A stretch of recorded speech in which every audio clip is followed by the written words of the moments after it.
What I'm doing is repairing a leak on my generator gas tank. It's leaking right here at the bottom, and what you had was this valve in here.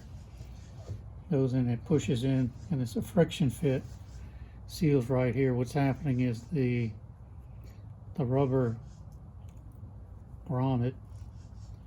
The rubber grommet is broken, and it's leaking through here and leaking gas.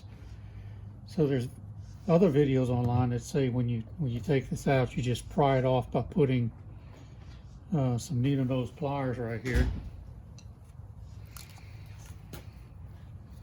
Just pry it off by taking needle nose pliers and pushing it out. That's the wrong way to do it.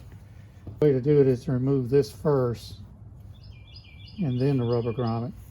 The same way going back in. We're going to go back in with for a few dollars more, you can get a metal valve, and we're going to go back in the same way. You go back in first,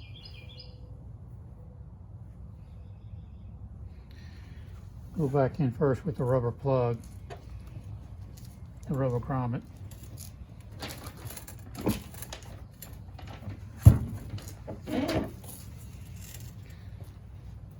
Once the rubber grommet's in, then I sprayed a little bit of WD-40 on the metal valve,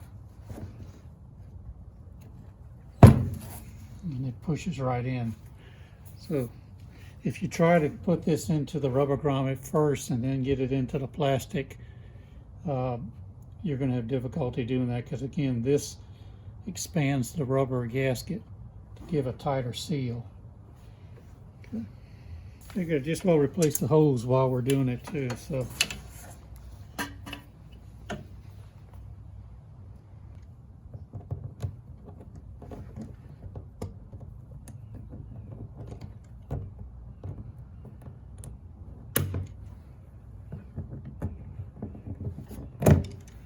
we get our clamp on there. Go ahead and cut the hose.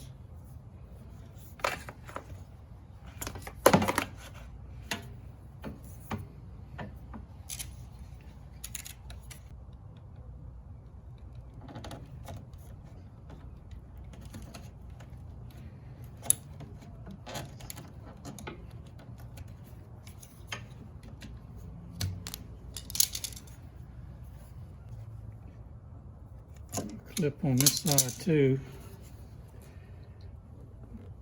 Just keep the inline filter.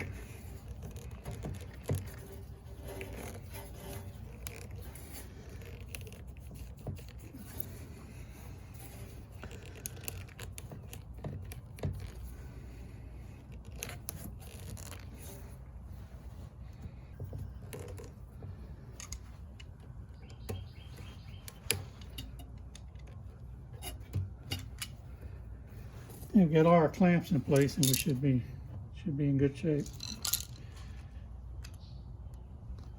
Okay, you can see that the final valve and everything's in place. Got gasoline in it. It's not leaking anymore, so it's a pretty simple fix. Just got to do it in the right order to make it easier to work with.